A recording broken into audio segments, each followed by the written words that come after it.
இம்மட்டும் நீர் எங்களை நடத்தி வந்த எல்லா கிருபைகளுக்காகவும் உங்க ஸ்தோத்திரம் அப்போ. இனிமேலும் நீரை நடத்த போகிற கிருபைகளுக்காக உங்க ஸ்தோத்திரம் கர்த்தாவே. இயேசுவே, இந்த ஸ்டடியை நீர் ஆசீர்வாதத்தை தரணுமே. உங்களுடைய பிரசனமும் உங்களுடைய கிருபை எங்களோடு கூட வழி நடத்தணுமே கர்த்தாவே. இந்த வீட்டை நீரே ஆசீர்வாதி தரணுமே கர்த்தாவே. இதற்கு உதவி செய்த எல்லாரையும் நீர் ஆசீர்வத்தாரும். உம்முடைய நாமம் மாத்திரம் மகிமைப்படட்டும். நீரே ஆசீர்வதியும். இயேசுவின் நாமத்தினால் ஜெபங்கேலும் ஜீவனுள்ள நல்ல பிதாவே, ஆமென். இன்னைக்கு நம்ம பார்க்க போற பரதேசு ஆதியில் இருந்த பரதேஸ்.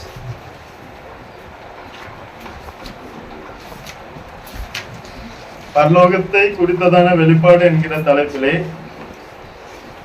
நாம் முதலாவது பரதேச பத்தி பார்த்தோம், பரலோக பரதேஸ். இப்ப இரண்டாவது பரதேச என்ன பரதேஸ் ஆனால் ஆதியில் இருந்த பரதேஸ். இந்த ஆதியிலே என்கிற வார்த்தை ஆரம்பம், தொடக்கம் என்பதை குறிக்கிறது. ஆதியிலே என்கிற வார்த்தையின் பொருள் ஆரம்பம் அல்லது தொடக்கம். ஆரம்பத்திலே ஒரு பரதேஸ் இருந்தது, அதுதான் ஆதியில் இருந்த பரதேஸ். ஆதியிலே என்பது ஆரம்பத்தையும் தொடக்கத்தையும் குறிக்கிறது. அதாவது ஆதாம் ஏவாள் சிருஷ்டிக்கப்படும் முன்பு இருந்த பரதேஸ்.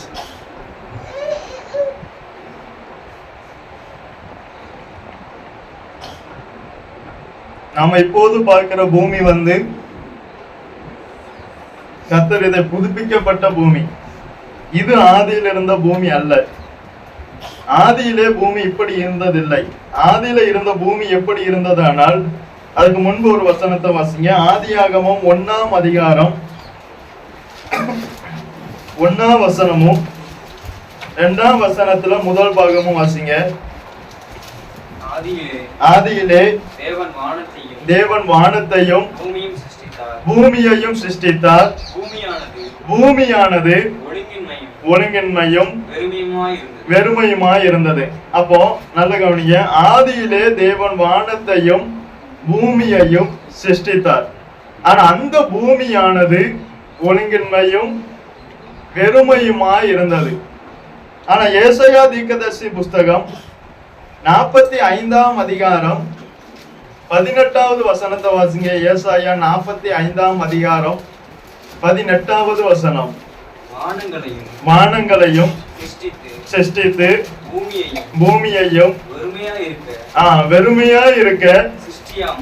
அப்ப வானங்களை கர்த்தர் சிருஷ்டித்தார், பூமியை அவர் வெறுமையா இருக்க சிருஷ்டிக்கல. பூமி அவர் எப்படி சிருஷ்டிக்கல? வெறுமையாக இருக்க சிருஷ்டிக்கல. ஆனா இந்த ஆதியாகமும் 1ஆம் அதிகாரம் 2ஆம் வசனம் சொல்லுது பூமியானது ஒழுங்கின்மையும் வெறுமையுமா இருந்தது. ஆனா இயேசு பூமியை வெறுமையா இருக்க சிருஷ்டிக்கல. அப்ப இந்த பூமியானது ஒழுங்கின்மையும் வெறுமையுமாய் போக காரணம் என்ன என்பதை தான் நாம இன்னைக்கு பார்க்க போறோம். நீங்க வாசிங்க. யோபு எழுதினது புஸ்தகம் 38ஆம் அதிகாரம் 4ஆம் வசனம் முதல் 7ஆம் வசனம் வரை வாசிங்க. இந்த பூமியானது ஏன் ஒழுங்கின்மையும் வெறுமையுமாய் மாறினது? நான் பூமியை அஸ்திபாரப்படுத்துகிற போது நீ எங்கே இருந்தாய்? நல்ல கவனிங்க. அப்ப இயேசு முதல் வேதாகமத்திலே எழுதப்பட்ட முதல் புஸ்தகம் யோபுவின் புஸ்தகம். இந்த யோபுவின் புஸ்தகத்தை முதல் எழுதப்பட்டது வேதாகமத்துல.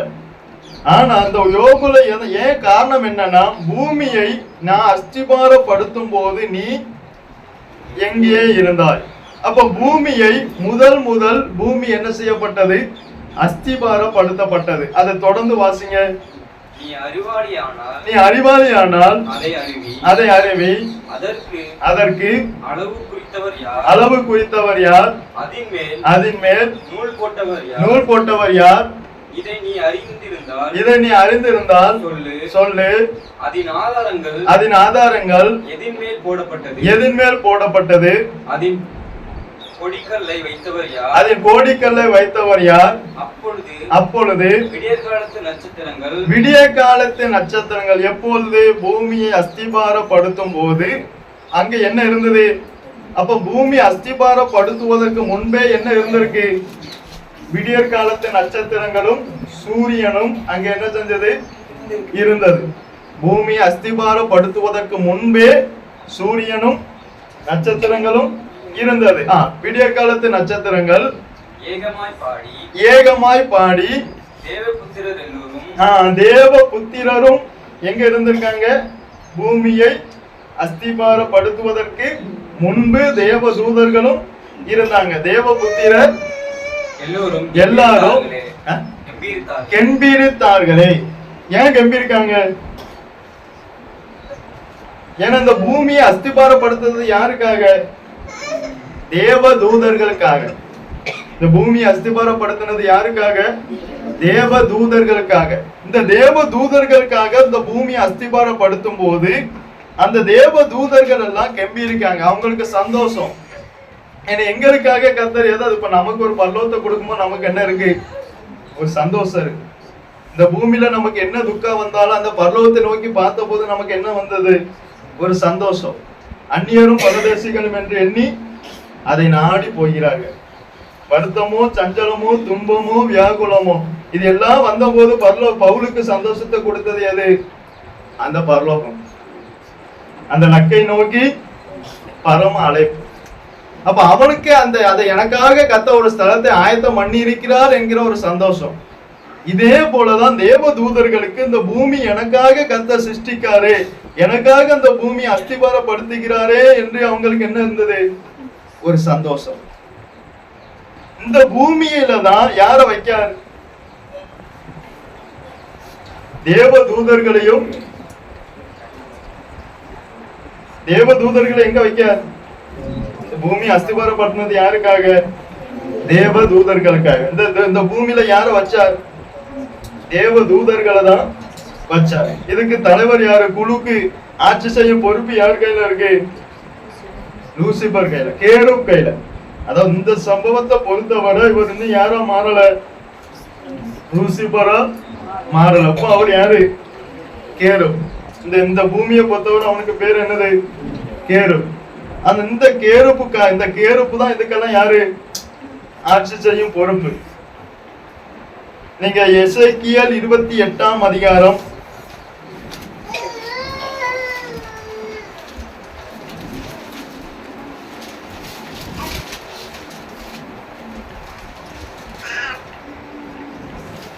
அதுல 13ஆம் வசனம் முதல் வாசிங்க. நீ தேவனுடைய தோட்டமாகிய ஏதேனில் இருந்தவன். இந்த ஏதேன் வந்து ஆதாம் ஏவாள் வாசம் பண்ணுவதற்கு முன்பு உள்ள ஏதேன். ஒரு பூமியை அஸ்திபாரப்படுத்தினார் அல்லவா? அந்த ஏதேன் தான் இது. ஏன்னா ஆதாம் ஏவாள் வாசம் பண்ணின ஏதேனில் அவர் எப்படி போறார்? சர்ப்பமாதான் போறார். அப்ப அவர் யாரா இல்ல? கேருப்பாக அவன் இல்ல. அப்ப யாரா இருந்தான்? சர்ப்பமா இருந்தான். ஆனா இந்த ஏதேனில் இருந்தவன் யாருன்னு பாருங்க. நீ தேவனுடைய தோட்டமாகிய ஏதேனில் இருந்தவன் பத்மராகம், புஷ்பராகம், வைரம், படிக பச்சை, கோமேதகம், யஸ்பி, இந்திரநீலம், மரகதம், மாணிக்கம் முதலான சகலவித ரத்தினங்களும் பொன்னும் உன்னை மூடிக்கொண்டிருக்கிறது.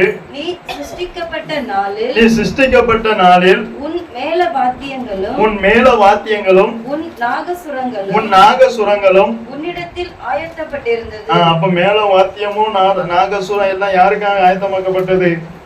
அப்ப இந்துக்கள் எல்லாம் என்ன செய்வாங்க? மேல வாத்தியமும் நாகசுரம் தான் அதிகமா வசிப்பாங்க. இது யாருக்காக ஆயத்தப்பட்டிருந்தது? கேருப்புக்காக. யாருக்காக? இசை கொண்டு வந்தது யாருக்காக? கேருப்புக்காக. அடுத்து வாசிங்க. நீ காப்பாற்றுகிறதற்காக அபிஷேகம் பண்ணப்பட்ட கேருப் தேவனுடைய பரிசுத்த பர்வதத்தில் உன்னை வைத்தேன். அக்கினிமயமான கற்களின் நடுவே உலாவினாய். நீ சிருஷ்டிக்கப்பட்ட நாள் துவக்கி உன்னில் அநியாயம் கண்டுபிடிக்கப்பட்டது மட்டும் உன் வழிகளில் குறையற்றிருந்தாய்.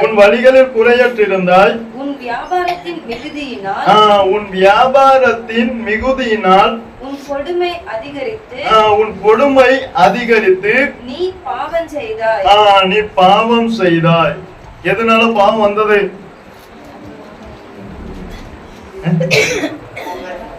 எதனால பாவம் வந்தது? வியாபாரத்தின் மிகுதி. எதனால? வியாபாரத்தின் மிகுதியினால் அவன் கொடுமை அதிகரித்து நீ பாவம் செய்தால். ஆகையால் நான் உன்னை தேவனுடைய பர்வதத்தில் இருந்து ஆகாதவன் என்று தள்ளி காப்பாற்றுகிற கேருப்பாய் இருந்த உன்னை அக்கினிமயமான கற்களின் நடுவே இராதபடிக்கு அழித்து போடுவேன். யார? ஏன் இவர் அழித்து போட்டார்? இவர் அப்படி என்ன பாவம் செஞ்சார்? அப்படி என்ன பாவம் செஞ்சார்? கொலை செய்யல, களவு செய்யல, நியாயப்பிரமாணத்துல எந்த பாவமும் இவர் செய்யல. இவர் என்ன பாவம் செஞ்சார்? ஏசாயா தீர்க்கதரிசன புஸ்தகம் 14ஆம் அதிகாரம் எடுங்க. ஏசாயா தீர்க்கதரிசன புஸ்தகம்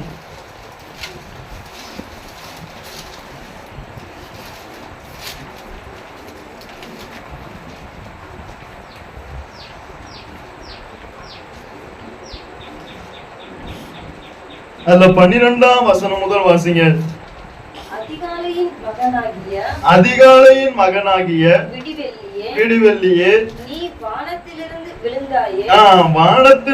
விழுந்தாயே,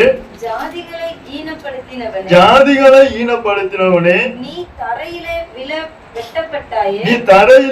வெட்டப்பட்டாயே, நான் வானத்துக்கு ஏறுவேன். இத சொல்லும் போது அவர் எங்க இருந்தார்?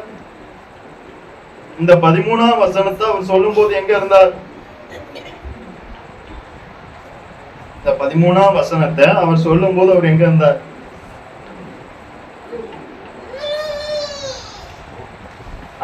இயேசு எந்த பூமியை இவருக்காக அஸ்திபாரப்படுத்தினாரோ அந்த பூமியில இருக்கார். அந்த பூமியில இருந்துகிட்டு இவர் என்ன சொன்னார்? நான் வானத்துக்கு ஏறுவேன். தேவனுடைய நட்சத்திரங்களுக்கு மேலாக, ஒன்னு வானம், ரெண்டு தேவனுடைய நட்சத்திரங்களுக்கு மேலாக என் சிங்காசனத்தை உயர்த்துவேன். வடபுறங்களில் உள்ள, அப்ப பரலோகம் எங்க இருக்கு? வடபுறங்களில் உள்ள ஆராதனை கூட்டத்தின் பர்வதத்திலே வீற்றிருப்பேன் என்றும் நான் மேகங்களுக்கு மேலாக உன்னதங்களில் ஏறுவேன். உன்னதமானவருக்கு ஒப்பாவேன் என்றும் நீ உன் இருதயத்தில் சொன்னாயே. என்ன சொன்னார்? நான் வானத்துக்கு ஏறுவேன், நட்சத்திரங்களுக்கு மேலாக என் சிங்காசனத்தை உயர்த்துவேன் என்று சொல்லி இருதயத்துல சொல்லிட்டு எங்க போறார்? இருதயத்துல சொல்லிட்டு எங்க போறார்? அவருக்கு என்ன அதிகாரம் கொடுக்கப்பட்டது? கேருப்புக்கு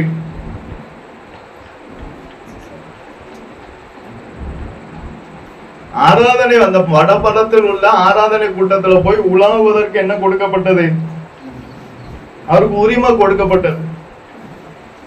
நீங்க யோபு 1ஆம் அதிகாரம் 6ஆம் வசனத்தை வாசிங்க.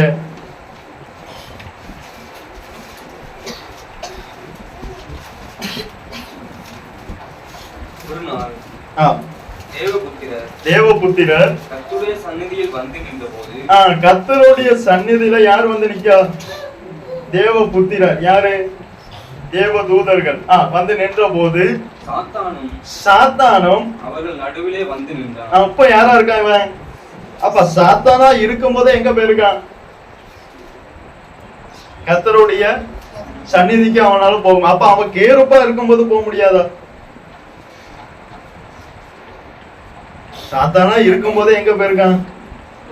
கர்த்தருடைய சந்நிதியில போய் நின்று இருக்கான். அப்ப கேருப்பா இருக்கும் போது அவன் போக முடியாதா? கேருப்பா இருக்கும் போது இருதயத்துல சொல்லிட்டு எங்க போறார்? வானத்துக்கு ஏறி தேவனுடைய நட்சத்திரங்களுக்கு மேலாக போய் அங்கே சிங்காசனத்தை வைப்பதற்காக போகும்போது கர்த்தர் இவனை என்ன செஞ்சிட்டார்? கர்த்தர் இவனை என்ன செஞ்சிட்டார்? தரையிலே விழ வெட்டப்பட்டான். நீ தரையிலே விழ வெட்டப்பட்டாயே. இவனை கர்த்தர் வெட்டிட்டார். ஏன் வெட்டினார்?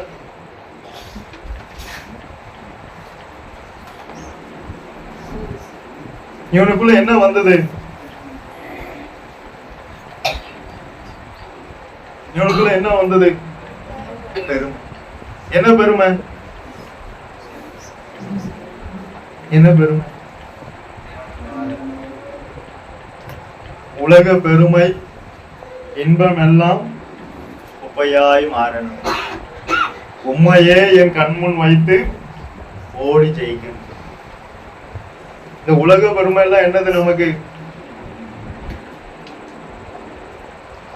நமக்குதான் அது பெருமை. கர்த்தருக்கு அது என்னது? இவனுக்குள்ள வந்த ஒரே ஒரு பெருமை. இவர் வேற எதுவும் செய்யல. அப்படி சொல்லிட்டு அங்க போறார். கர்த்தர் அவர் என்ன செஞ்சிட்டார்? வெட்டிட்டார்.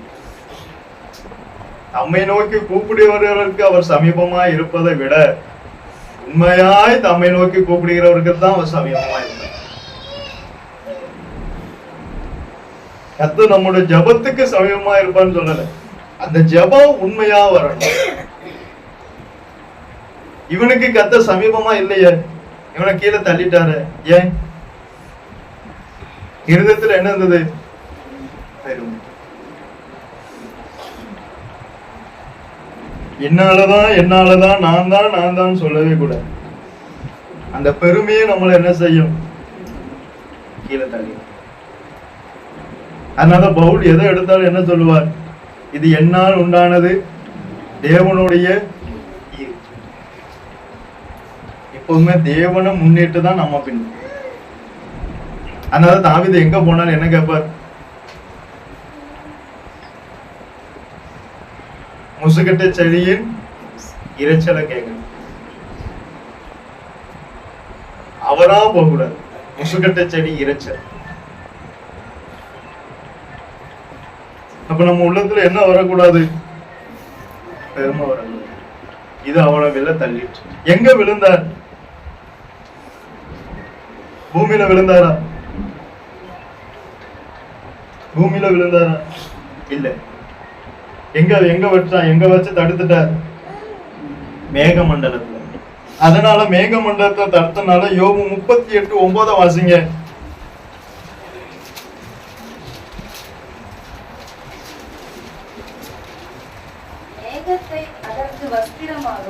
எதற்கு? தாம் பூமியை அஸ்திபாரப்படுத்தின அந்த பூமிக்கு. ஏன்னா இவன் மாத்திரம் மேல போல, இவனோடு கூட எல்லாருமே என்ன செஞ்சிருக்காங்க? அங்க மேல போயிருக்காங்க. எப்போதுமே இந்த நல்லது செய்ய பாருங்க ஆளு கம்மியா தான் இருக்கும். இந்த கெட்டது செய்ய பாருங்க கூட்டமா போவாங்க. இந்த போராட்டம் பண்ணணும் பாருங்க கூட்டமா போகும். நல்லது பண்றதுக்கு கூட்டம் இருக்காது. இதேதான் இங்கே பூமியில இருந்து யாரு போனா? தேவ தூதர்களும் அவனை சேர்ந்த கூட்டமும் போகுது. அப்ப பூமியில யாரு இல்ல? தேவ தூதரும் இல்ல, கேருப்பும் இல்ல. ஏன்னா பூமி எப்படி இருக்கு? அத வாசிங்க 38:9. மேகத்தை அதற்கு வஸ்திரமாகவும், அதற்கு வஸ்திரமாகவும், இருளை அதற்கு புடவையாகவும், இருளை அதற்கு புடவையாகவும் நான் உடுத்தின போது, அதுக்கு உடுத்திட்டார். அது வரைக்கும் சூரிய ஒளி பட்டது, நட்சத்திரங்களுடைய வெளிச்சம் பட்டது. இப்ப மேகத்தை வஸ்திரமாகவும் இருளை புடவையாகவும் உடுத்திட்டார் அந்த பூமி. இப்ப பூமி மேல என்ன இருக்கு? இப்போ சூரியன் படலை ஆனால் வெப்பம் குறைந்து பனி கட்டி வந்துடும். சூரிய ஒளி படலைன்னா என்ன ஆகும்? வெப்பம் குறைந்து பனிக்கட்டியா மாறிடும். அதே போலதான் இந்த பூமியில இருள் ஆயிற்று, சூரிய ஒளி படலை. அப்ப நமக்குள்ள சின்ன சின்ன பாவங்கள் வந்தாலும் நீதியின் சூரியன் என்ன செய்யாது? நம்ம மேல உதிக்காது. நீதியின் சூரியன் நம்ம மேல இயேசு கிறிஸ்து உதிக்கணும்னா நம்ம மேல சின்ன சின்ன பாவத்தை நாம என்ன செய்யணும்? விட்டுறணும். அப்பதான் நீதியின் சூரியன் உதிக்கும். இங்க இவருக்கு வந்த சின்ன பாவம், இவருக்கு வந்து என்னது? சின்ன பாவம், பெருமை. ஆனா அவருக்கு அந்த பூமியிலே என்ன உதிக்கல? சூரியனே உதிக்கல. ஏன்னா பூமி எப்படி ஆயிட்டு? இருள் ஆயிட்டு. அதனால பூமி மேல பனிக்கட்டி. அதனாலதான் ஆதியாகமம் 1ஆம் அதிகாரம் 2ஆம் வசனம் பின்பாகத்துல ஜலத்தின் மேல் ஆவியானவர் அசைவாடினார். ஜலம் எங்க இருந்து வந்தது? இப்படிதான் வந்தது. ஏன்னா சூரிய ஒளி படல, பனிக்கட்டியா ஆயிட்டு. இதுல ஆவியானவர் என்ன செய்தார்? அசைவாடுதார். அதன் பிறகுதான் அந்த மேகமும் அந்த இருளும் என்ன செஞ்சுட்டு விலகிட்டு. இப்படி விலகுன உடனே இப்ப பூமியானது எப்படி இருக்கு? இப்ப பூமியானது எப்படி இருக்கு? அஸ்திமாரப்படுத்தின பூமி எப்படி இருந்தது? அங்க தேவதூதர்கள் வாசம் பண்ணாங்க. ஆனா இப்ப பூமி எப்படி இருக்கு? ஆதியாகமம் 1ஆம் அதிகாரம் 2ஆம் வசனத்துல ஒழுங்கின்மையும் வெறுமையுமா இருந்தது. ஏன்னா அங்க இப்ப யார் இல்ல? தேவதூதர்கள் இல்ல. அப்ப அந்த விலை வெட்டப்பட்ட சாத்தா எங்க? கேருப் எங்க? அந்த மேகத்தையும் இருளா இருந்த அந்த புடவையும் நீக்கினதுனால அதுக்கு என்ன பேர் வச்சார்? நீங்க ஆதியாகமம் 1ஆம் அதிகாரம், ஆதியாகமம் 1ஆம் அதிகாரத்தை எடுங்க.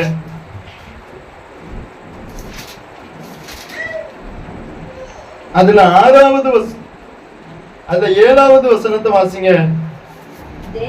தேவன் ஆகாய விரிவை உண்டு பண்ணி ஆகாய விரிவை உண்டு பண்ணி ஆகாய விரிவுக்கு கீழே இருக்கிற ஜலத்திற்கும் ஆகாய விரிவுக்கு கீழே இருக்கிற ஜலத்திற்கும் ஆகாய விரிவுக்கு மேலே இருக்கிற ஜலத்திற்கும் ஆகாய விரிவுக்கு மேலே இருக்கிற ஜலத்துக்கும் பிரிவு உண்டாக்கிட்டார். இப்ப ஆகாய விரிவுக்கு கீழே என்ன இருக்கு? மேல என்ன இருக்கு? அப்ப முதல் சிருஷ்டிக்கப்பட்டது என்னது? மேக மண்டலமா இருந்தது. இப்ப எப்படி ஆயிட்டு? ஆகாய விரிவா மாறிட்டு. அதனாலதான் சாத்தானுக்கு பேர் என்னது? ஆகாயத்து அதிகார பிரபு. ஏன் அவருக்கு அந்த பேர் வந்தது? அவர் எங்க இருக்கார்? ஆகாய மண்டலத்தை. சாத்தான் ஒரு இடத்துலதான் இருக்க முடியும். எல்லா இடத்திலும் சாத்தான் தேவ தூதர்கள் அவனோடு கூட சேர்ந்து விழுந்த மத்தவங்களும் எப்படி இருக்காங்க? ஆவியா இருக்காங்க. இப்ப ஒரு ஆளு இறந்த ஆனால் அந்த ஆளை ஒருத்தங்க பாக்காங்க, சிலவங்க பார்ப்பாங்க. இந்த ஆள் அன்னைக்கு இறந்தது, அந்த ஆள் இப்படி நடந்து போகுதும்பாங்க. அது அந்த ஆள் கிடையாது. அந்த ஆள் கிடையாது, இந்த ஆவி. ஏன்னா இது எங்க சுத்திட்டு இருக்கு? ஆகாய மண்டலத்துல. அந்த ஆளும் மறிச்சு எங்க போயிட்டார்? பாதாளத்துக்கு போயிட்டார்.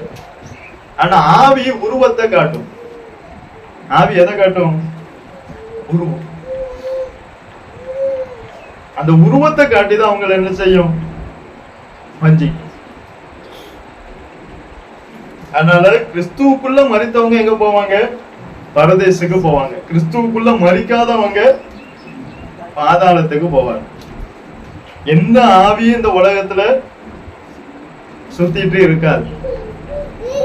எந்த ஆவி எங்க சுத்தாது? இந்த உலகத்துல சுத்தாது.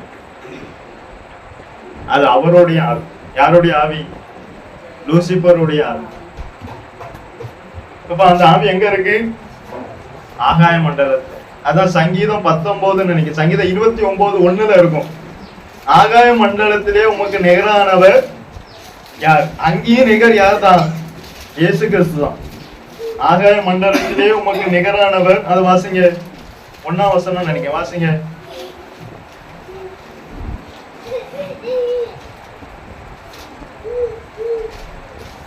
இருபத்தி 29:1. பலவான்களின் புத்திரரே, கர்த்தருக்கு மகிமையும் வல்லமையும் செலுத்துங்கள். கர்த்தருக்கு அதை செலுத்துங்கள். அடுத்த வசனம், கர்த்தருடைய நாமத்திற்குரிய மகிமையை அவருக்கு செலுத்துங்கள். பரிசுத்த அலங்காரத்துடனே கர்த்தரை தொழுது கொள்ளுங்கள். அதுல ஆகாய மண்டலத்தில் வருமே.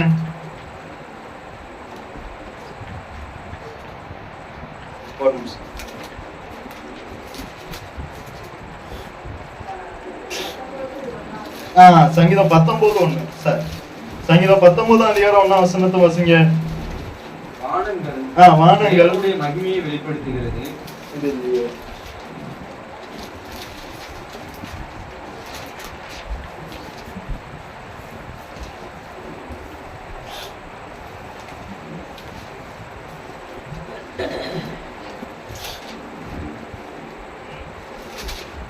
ஆகாய மண்டலத்திலே அவருக்கு நிகரானவர் யாருன்னு ஒரு வசனம் வரும்.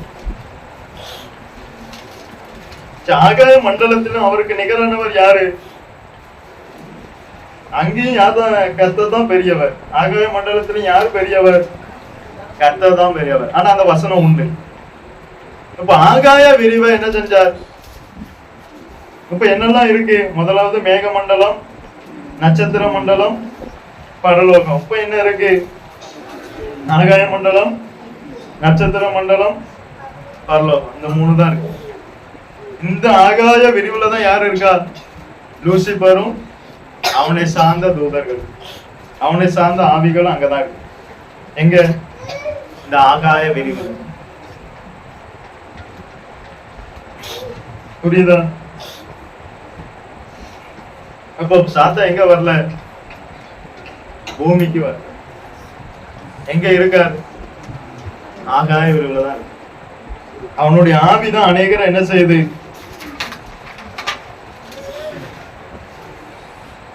அவனுடைய ஆவிதான் அநேகரை என்ன செய்யுது? வஞ்சி. அப்ப ஆதியாகமோ 1ஆம் அதிகாரம் 4ஆம் வசனத்தை வாசிங்க. வெளிச்சம் நல்லது என்று தேவன் கண்டார். அப்ப வெளிச்சம் நல்லது என்று தேவன் கண்டார். அப்ப 10ஆம் வசனத்தை வாசிங்க. தேவன் வெட்டாந்தரைக்கும் பூமி என்றும் சேர்ந்த ஜலத்துக்கு சமுத்திரம் என்றும் பெயரிட்டார். தேவன் அது நல்லது என்று கண்டார். அப்ப நல்லா கவனிங்க. வெளிச்சம் நல்லது என்று கண்டார், வெட்டாந்தரையையும் சமுத்திரத்தையும் நல்லது என்று கண்டார். அப்ப 7ஆம் வசனமும் 8ஆம் வசனமும் வாசிங்க. தேவன் ஆகாய விரிவை உண்டு பண்ணி ஆகாய விரிவுக்கு கீழே இருக்கிற ஜலத்துக்கும் ஆகாய விரிவுக்கு மேலே இருக்கிற ஜலத்துக்கும் பிரிவு உண்டாக்கினார். அது அப்படியே ஆயிற்று. தேவன் ஆகாய விரிவுக்கு வானம் என்று பெயரிட்டார். ஆகாய விரிவுக்கு வானம் என்று பெயரிட்டார். சாயங்காலமும் விடியற்காலமுமாகிய 2ஆம் நாள் ஆயிற்று. விடியற்காலமுமாகி. ஆனா இதை நல்லது என்று காணலைய. வெளிச்சம் நல்லது என்று கண்ட கர்த்தர், மனுஷனை சிருஷ்டித்தது நல்லது என்று கண்ட கர்த்தர், வெட்டாந்தரையையும் சமுத்திரத்தையும் நல்லது என்று கண்ட கர்த்தர், பூமியிலே விதையை பிறப்பிக்கும் பூண்டுகளையும் ஜாதியின்படியே தங்கள் விதையுடைய கனிகளை கொடுக்கும் விருட்சங்களையும் நல்லது என்று சொன்ன கர்த்தர், ஆகாய விரிவை உண்டாக்கி அது நல்லது என்று காணல. ஏன்?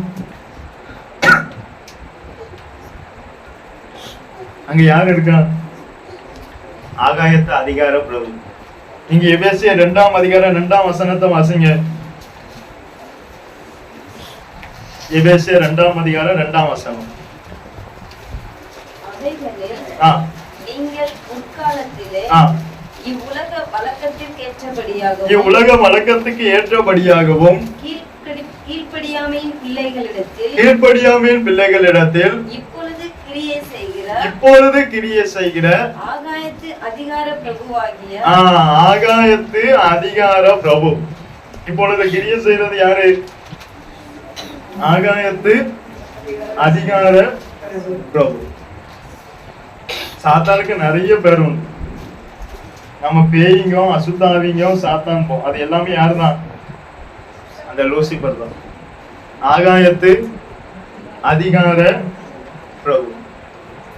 இப்ப ஆதியில் இருந்த பரதேசு தான் நாம இன்னைக்கு பார்த்தோம். இந்த ஆதியிலே என்கிற வார்த்தை எதை குறிக்கி? ஆரம்பத்தையும் தொடக்கத்தையும் குறிக்கிறது. ஆரம்பத்திலே என்ன இருந்தது?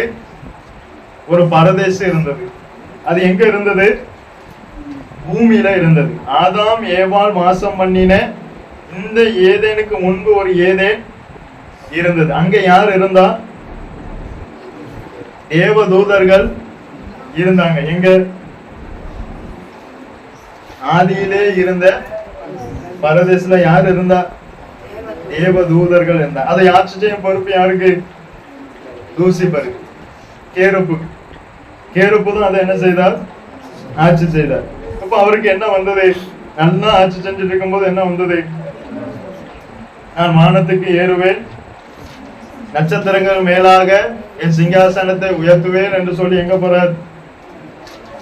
வானத்துக்கு மேல ஏறுறார். ஏறினவரை கத்த என்ன செஞ்சிட்டார்? ஏறினவரை என்ன செஞ்சார்? வெட்டிட்டார். அவர் எங்க வரல? பூமிக்கு வரல. எங்க இருந்தார்? ஆகாயம். அதுக்கு அதை நல்லது என்று கத்தர் காணல. எல்லாவற்றையும் நல்லது என்று கத்தர் கண்ட கத்தர் ஆகாய விரிவை நல்லது என்று காணல. அதன் பிறகுதான் என்னெல்லாம் வந்தது? வெளிச்சத்தை சிருஷ்டிக்கல. ஏன்னா நட்சத்திரங்களும் சூரியனும் அதற்கு முன்னமே இருந்தது. அதான் யோபு 38 பார்த்தோம். வெளிச்சம் உண்டாக கடவது என்றுதான் சொன்னார். ஏன்னா வெளிச்சத்தை மூடி என்ன இருந்தது? மேகத்தை வஸ்திரமாகவும் இருளை புடவையாகவும் உடுத்தினதுனால அங்க என்ன பண்ணல? வெளிச்சம் படல. அப்ப அதை விளக்குன உடனே வெளிச்சம் உண்டாக கடவுது. இப்ப இந்த லைட் இருக்கு. இப்ப இந்த லைட் ஆஃப் ஆகிருந்தா நம்ம என்ன சொல்லுவோம்? உள்ள இருந்து ஒரு ஆள் வருது, லைட் ஆஃப் ஆகிருக்கு, என்ன சொல்லுவோம்? வெளிச்சமே இல்லையே, இருட்டா இருக்குமாங்க. ஆனா என்ன இருக்கு? லைட் இருக்கு. ஆனா என்ன இல்ல? வெளிச்சம். இதேதான். சூரியன் இருந்தது, ஆனா என்ன இல்ல? வெளிச்சம் இல்ல. நட்சத்திரங்கள் இருந்தது, ஆனா என்ன இல்ல? வெளிச்சம் இல்ல. ஏன்? கத்த இருள என்ன செஞ்சிட்டார்? பூமிக்கு மேல போடவே உடுத்திட்டார். அதை நீக்கின உடனே கத்த முதல் சொன்னது என்னது? வெளிச்சம் உண்டாக கடவது. வெளிச்சம் நல்லது என்று கண்டா, இருளை நல்லது என்று காணல. இயேசு எதை நல்லது என்று கண்டார்? வெளிச்சத்தை நல்லது என்று கண்டார். எப்போதுமே நமக்குள்ள என்ன இருக்கணும்? வெளிச்சம் இருக்க. எது இருக்கக்கூடாது? இருள் இருக்கக்கூடாது. அந்த வெளிச்சம் இருளிலே, அந்த ஒளி இருளிலே பிரகாசிக்கிறது. இருளானது அதை பற்றி கொள்ளவில்லை. அப்ப நம்மகிட்ட வெளிச்சம் நல்லா இருந்தா இருளானது என்ன செய்யாது? பற்றி கொள்ள. நமக்குள்ள என்ன இருக்கணும்? வெளிச்சம். எல்லாவற்றையும் நல்லது என்று கண்டார். ஆகாய விரிவை என்ன செய்யல? நல்லது என்று சொன்னார். ஆனா உண்டாக்குனது யாரு? கர்த்தர். ஆனா அது நல்லது என்று. ஏன்னா அவர் எங்க இருந்தான்? சாத்தான், லூசிபர், ஆகாய விரிவை. நான் மரித்து போனவன பார்த்தேன். அவர் அங்க நடந்து போனார், இங்க நடந்து போனார் சொன்னா என்ன செய்யாதீங்க? நம்ப கூடாது. அது யாரு? அது யாரு? லூசிபர். அவனுடைய ஆவிகள். சாத்தான் ஒரு இடத்துலதான் இருக்க முடியும். அவனுடைய ஆவிதான் அங்கேயும் போகும். ஏன்னா அவன் மாத்திரம் இல்ல, ஒரு கூட்டமே என்ன செஞ்சது? அதனாலதான் பூமியானது எப்படி இருந்தது? ஏன்னா வந்தது எல்லாருமே வந்தாங்க. தேவ தூதர்கள்ல பாதி பேர் எங்க இருந்தாங்க? பூமியில இருந்தாங்க. ஆனா பாவம் செஞ்ச உடனே ஒரு கூட்டம் மேல போச்சு. அதை என்ன செஞ்சிட்டா? கர்த்தர் கீழே வெட்டிட்டார். அந்த ஆவிகள் தான் இப்ப என்ன செய்யுது? அந்த ஆவிதான் ஒவ்வொருக்குள்ளையும் பிரவேசிக்க தவிர வேற எதுவுமே.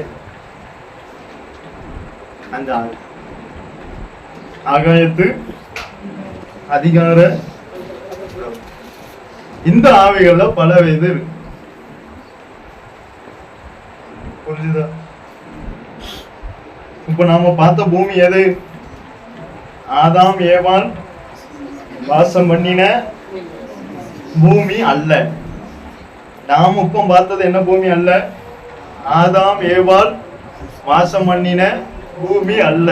அதுக்கு முன்பு என்ன இருந்தது? பூமி இருந்தது. அதுக்கு முன்னமே பூமி சிருஷ்டிக்கப்பட்டாச்சு. அங்க யார வச்சார்? அங்க யார வச்சார்? தேவதூதர். அவர்களுக்குள்ள என்ன வந்தது? பெருமை வந்தது. அதனால அவங்க என்ன செஞ்சாங்க? விருந்து போனாங்க. அவர் இப்ப எங்க இருக்கார்? அவருக்கு பேர் என்னது? லூசிபர். ஆகாயத்து அதிகார பிரபு. புரிஞ்சுதா? இதான் ஆதியில் இருந்த ஆதியிலேன்னா என்ன அர்த்தம்? ஆரம்பத்தையும் தொடக்கத்தையும் அது குறிக்கிறது. அதுதான் ஆதியிலே. ஆரம்பத்துல இருந்த பரதேசி. ஆரம்பத்துல என்ன இருந்தது? ஒரு பரதேசி. நம்ம முதலாவது பார்த்த பரதேசி என்னது? பரலோக பரதேசி. இரண்டாவது பார்த்த பரதேசி நம்ம கீழே இருந்து மேலே இருந்தா என்ன செய்தோம்? கீழே வரும். இரண்டாவது பார்த்த பரதேசி ஆதியில் இருந்தா பரதேசி. அடுத்து நம்ம பார்க்க போற பரதேசி என்னது? ஆதாம் ஏவாள் வாசம் பண்ணின பரதேசி. கண்களை மூடும். நல்ல பிதாவே, உம்மை துதிக்கிறோம் அப்பா. எதற்குமே தகுதி இல்லாத எங்களை உடைய சன்னிதை கூட்டி சேர்த்த தயவுக்காய் உங்க ஸ்தோத்திரம் கர்த்தாவே. இயேசுவே, நீர் எங்களுக்கு கற்றுத் தந்ததை நாங்கள் அவர்களுக்கு கற்றுக் கொடுத்தோம் அப்பா. கர்த்தாவே, தெளிந்த புத்தி உள்ளவர்களாய் இருந்து கர்த்தாவே இயேசுவே, எல்லாவற்றுக்கும் இதை கற்றுக் கொடுக்க கர்த்தாவே நீரே அவர்களுக்கு கிருபை கொடுக்கணுமே கர்த்தாவே. இயேசுவே, இந்த குடும்பத்தை நீர் ஆசீர்வதிக்கணுமே அப்பா. இதற்கு உதவி செய்த எல்லாரையும் நீர் ஆசீர்வதியும் கர்த்தாவே. உம்முடைய நாம மாத்திரம் மகிமைப்படட்டும். நீரே ஆசீர்வதியும். இயேசுவின் நாமத்தினால் ஜெபங்கேளும் ஜீவனுள்ள நல்ல பிதாவே, ஆமென். என் ஆத்மாவே கர்த்தரை சோதரி, என் முழு உள்ளமே பரிசுத்த நாமத்தை சோதரி. என் ஆத்மாவே கர்த்தரை சோதரி, கர்த்தர் செய்த சகல உபகாரங்களையும் மறவாதே. ஆமென்.